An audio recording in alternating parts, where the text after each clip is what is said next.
Appointed time ഞാൻ തിരുവചനത്തിൽ കണ്ടെത്തിയത് കർത്താവിൻ്റെ ഏറ്റവും സുന്ദരമായ ചെറുകഥയിലാണ്.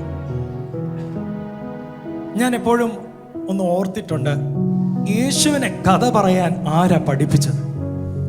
പൂർണ്ണ മനുഷ്യനായിരുന്നല്ലോ, ജ്ഞാനത്തിലും വളർന്നവൻ, മനുഷ്യൻ്റെ ഒരു കൃപയിലും ദൈവത്തിൻ്റെ ആ വലിയ കൃപയിലും വളർന്നവൻ. തീർച്ചയായും റബ്ബികൾ അനേകർ ഉണ്ടായിരുന്നു യേശുവിനെ ട്രെയിൻ ചെയ്യാൻ എന്ന് ഞാൻ വിശ്വസിക്കുന്നു. കൗതുകമാണ്, എനിക്കറിയില്ല. അങ്ങനെ ഏറ്റവും രസകരമായ ശക്തിയേറിയ ഒരു ചെറുകഥയാണ് അനുദപിച്ച പുത്രന്റെ കഥ. ഇതിനോടകം നിങ്ങൾക്കറിയാം, അച്ഛന് മുടിയനായ പുത്രൻ എന്ന വാക്ക് വിളിക്കുന്നത് ഇഷ്ടമല്ല. എങ്ങനെ അറിയാം?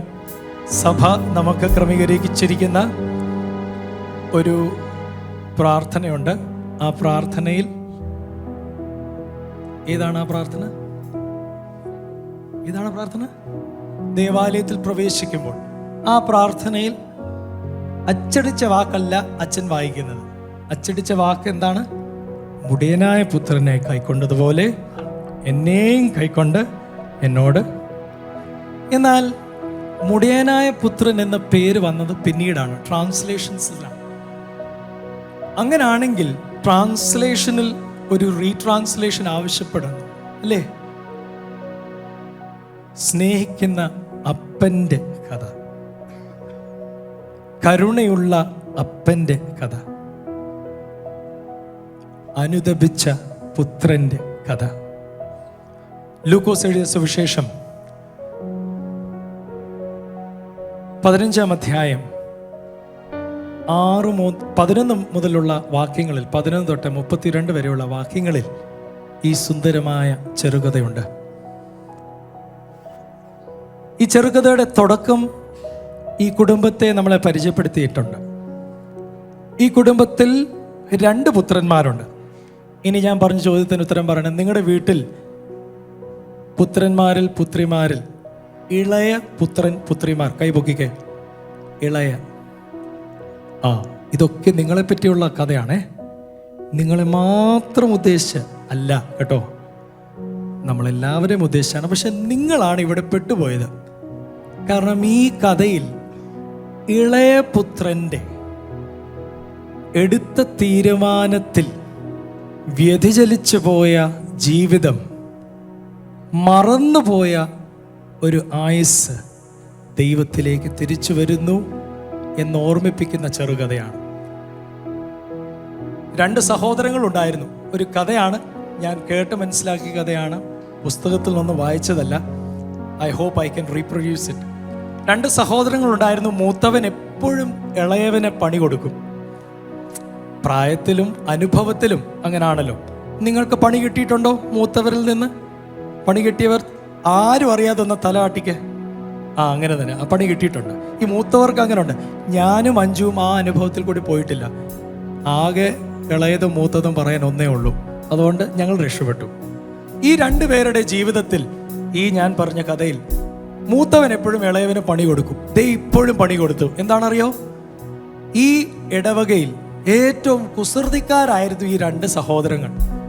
അതിൽ അച്ഛൻ ഒരു ദിവസം ആ പള്ളിയിലോട്ട് കുമ്പസാര അനുഭവത്തിന് വേണ്ടി വന്ന ഒരു കത്തോലിക്ക പശ്ചാത്തലത്തിൽ വന്നപ്പോൾ അതിൻ്റെ ഒരു ചില്ല് പള്ളിയുടെ പൊട്ടിയിരിക്കുന്നത് കണ്ടു.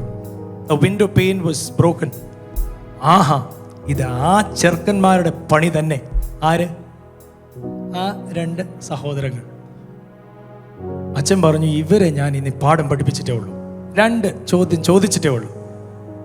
ഒരു ദിവസം ഇങ്ങനെ ഇവരെ തപ്പി പള്ളി പരിസരത്തോട് അടുത്ത് വന്നപ്പോൾ ഇവന്മാർ അങ്ങനെ ചുറ്റിക്കളിച്ച് നടക്കുക. ഡാ തോമാച്ചാ, ജോസ് മോനെ ഇങ്ങോട്ട് വാ എന്ന് പറഞ്ഞപ്പോൾ നിങ്ങൾക്കറിയാം അവരെന്ത് ചെയ്ത് കാണും? അങ്ങോട്ട് ഓടി. പക്ഷെ ഓടിയത് അങ്ങോട്ട് മൂത്തവനാ. ഇളയവൻ അച്ഛൻ്റെ അടുത്തോട്ട് ഓടി. തിരിഞ്ഞു നോക്കിയപ്പോൾ ചേട്ടനില്ല. അയ്യോ, പണി കിട്ടി. അച്ഛൻ്റെ കയ്യിൽ ജോസ്മോൻ പെട്ടു. തോമാച്ചാൻ ഓടി മരത്തിൻ്റെ മുകളിൽ കയറി. മരത്തിൻ്റെ മുകളിൽ കയറി തോമാച്ചാൻ വീക്ഷിക്കൊണ്ടിരിക്കുക. അച്ഛനും ഈ ഇളയ സഹോദരൻ ജോസ്മോനും സംസാരം നടന്നുകൊണ്ടിരിക്കുക. ഈ അച്ഛൻ്റെ മനസ്സിലുണ്ട്, ജോസ്മോനെ വേദനിപ്പിക്കുകയല്ല, പക്ഷെ ചില ചോദ്യങ്ങൾ ചോദിച്ചാലേ പറ്റൂ. ആകെ പ്രശ്നമാണ് ഇവരെ കൊണ്ട്. ഇടവകയിൽ കുസൃതിയാണ്, ബുദ്ധിമുട്ടാണ്. ഇടവ ജനങ്ങൾ ഇടയ്ക്കിടയ്ക്ക് പറയും, അച്ഛാ ആ തോമാച്ചാനെയും ജോസ്മോനെയും നോക്കിക്കോണേ, അവരെ ശരിയാക്കണേ. ഇതൊക്കെ പറഞ്ഞ് ജോസ്മോൻ്റെ അടുത്ത് അച്ഛൻ ഇങ്ങനെ ചിന്തിച്ച് പറയും, ഇവനെങ്ങനെ നന്നാക്കണം, യേശുവിനെ ഇവനെ ഒന്ന് പരിചയപ്പെടുത്തി കൊടുക്കണം. അപ്പം പറഞ്ഞു, ജോസ്മോനെ ഇങ്ങോട്ട് വാടാ, നിനക്കറിയാവോ യേശു എവിടാണ് താമസിക്കുന്നതെന്ന്? ഇപ്പം ജോസ്മോൻ ഒന്ന് വരണ്ടു. എന്താ അച്ഛാ? അത് വിട്, നിനക്കറിയാവോ യേശു എവിടാണെന്ന്? ഇത് പറയുകയും ഒറ്റ ഓട്ടം. ആര്? ക്യാരക്ടർ മാറിപ്പോലെ. ആര്? ജോസ്മോൻ നേരെ മരത്തിന്റെ കീഴിൽ പോയി, തോമാച്ചാ വിട്ടോടാ എന്ന് പറഞ്ഞു. എന്തു പറ്റി? അച്ഛൻ വഴക്ക് പറഞ്ഞോ? ഇല്ല, പക്ഷെ അച്ഛന് ഒരു തെറ്റിദ്ധാരണയുണ്ട്. എന്താ? നമ്മൾ പലതും ഇവിടെ കുസൃതി കാണിച്ചിട്ടുണ്ട്, എന്നാൽ യേശുവിനെ നമ്മളാണ് മോഷ്ടിച്ചതെന്ന് അച്ഛനത് തോന്നൽ. അതുകൊണ്ട് എന്നോട് ചോദിച്ചു യേശു എവിടാണെന്ന്. പള്ളിയുടെ യേശു രൂപത്തെ പറ്റിയാണ് ജോസ്മോൻ ഉദ്ദേശിച്ചത്. യേശുവിൻ്റെ ഈ ചെറുകഥയിൽ തൻ്റെ പിതാവിൻ്റെ സ്നേഹം മോഷ്ടിക്കുവാൻ ലോകത്തിലേക്ക് അയച്ച ഇളയ മകനായിരുന്നു. എന്നാൽ ഈ സ്നേഹം മോഷ്ടിക്കുന്ന സമയമായിട്ടില്ല, നിശ്ചിത സമയമായിട്ടില്ല. അവൻ പിതാവിനോട് തൻ്റെ സ്വത്ത് ആവശ്യപ്പെട്ടു. പിതാവ് ഒരു വാക്ക് പോലും പറയാതെ മകന് കൊടുത്തു. എന്നാൽ സ്വത്ത് കഴിഞ്ഞ് കൊടുത്ത ശേഷം 17-ാം വാക്യത്തിൽ വരെ വരുമ്പോൾ അവിടെ അനേക അനുഭവങ്ങൾ കഴിയുന്നു. അവൻ കയ്യിലുള്ളത് ധൂർത്ത് ചെലവാക്കുന്നു, ഒന്നുമില്ലാതെ നിൽക്കുന്നു. 17-ാം വാക്യം എന്താണ് പറയുന്നത്? When he came to his senses. ഒന്നാമതായി പറയുവാൻ ആഗ്രഹിക്കുന്നത്, in the appointed time we come to a realization. ഒരു തിരിച്ചറിവിൻ്റെ സമയമാണ് ദൈവം നിശ്ചയിച്ച സമയം.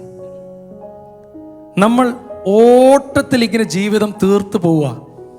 കഴിഞ്ഞ ദിവസം ഒരു ചെറിയ സംസാരത്തിൽ തന്നെ ഞാനും എൻ്റെ ഭാര്യയുമായി സംസാരിച്ചപ്പോൾ, you know what, we have finishing our days 1 by 1, minute 1 by 1, hour 1 by 1. ശരിയല്ലേ?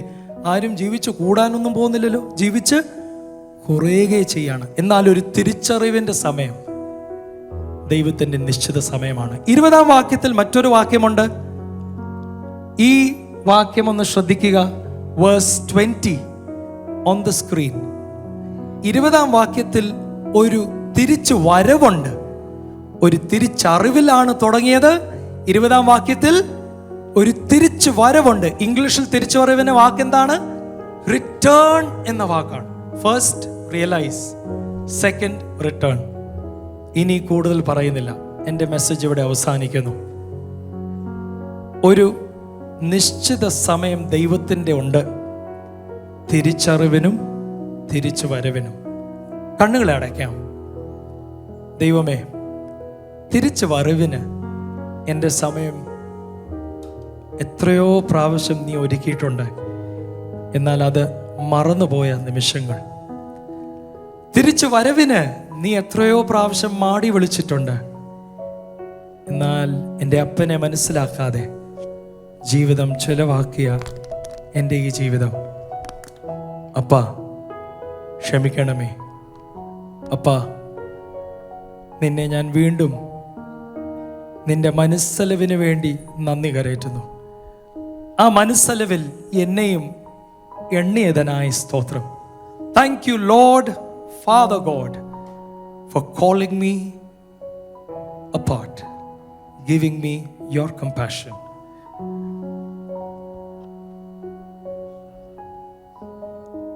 അപ്പനെ ഓർത്തുകൊണ്ട് നമുക്ക് ചേർന്ന് ഈ ഗാനം ദൈവത്തിന് മുൻപാകെ അനുതാപമായി സമർപ്പിക്കാം. നിന്നെ വിട്ടകന്നു പോയി ഞാൻ, കൂടു തേടി അലഞ്ഞു, യാത്രയിൽ ഞാൻ തളർന്നു. എന്നെ തന്നെ മറന്നു.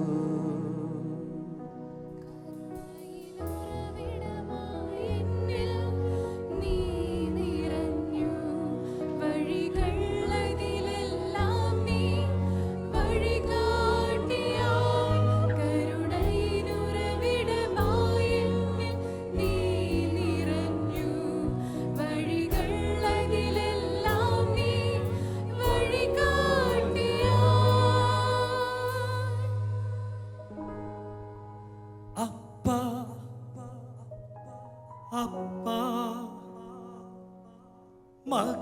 മകനായി നിൻ മകളായി അപ്പ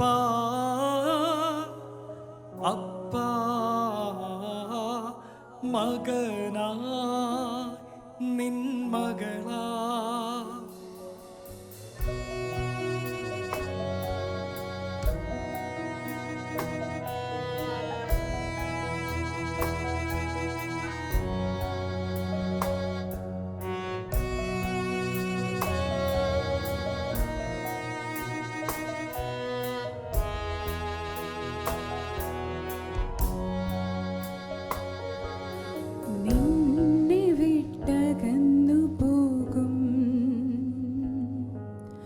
ചേക്കേറാൻ കൂടു നീയേ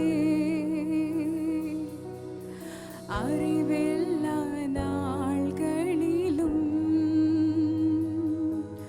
അപ്പോഴും നിൻ മകൻ ഞാൻ നിൻ കൺകൾ എന്നിൽ നിന്നകന്നതില്ല നിൻ നിഴലിൻ കീഴിൽ മറച്ചെന്നെ നീ നിൻ കൺകൾ എന്നിൽ നിന്നകന്നതില്ല നിൻ നിഴലിൻ കീഴിൽ മറച്ചെന്നെ നീ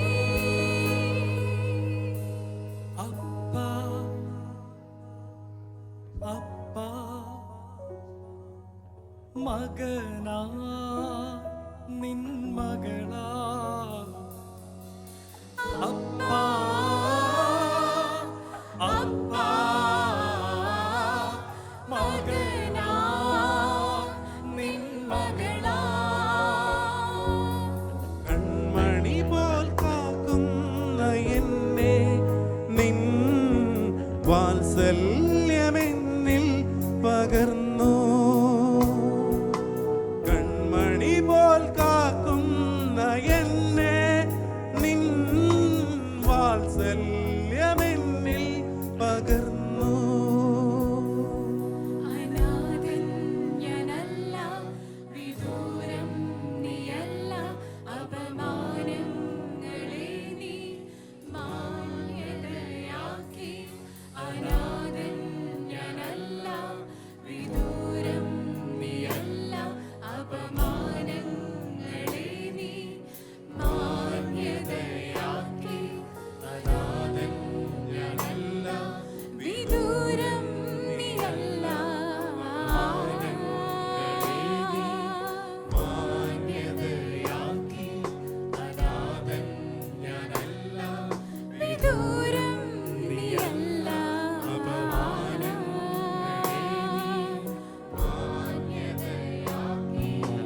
വാരി പുളർന്നെന്നെ മുത്തങ്ങളേകി റെട്ടുകളഴിച്ചെന്മേൽ പുതുവസ്ത്രമേകി വാരി പുളർന്നെന്നെ മുത്തങ്ങളേകി റെട്ടുകളഴിച്ചെന്മേൽ പുതുവസ്ത്രമേകി അപ്പാ മകനാ നിൻ മകളാ അപ്പ അപ്പ മകനാ നിൻ മകളാ കൺമണി പോൽ കാക്കുന്ന എന്നെ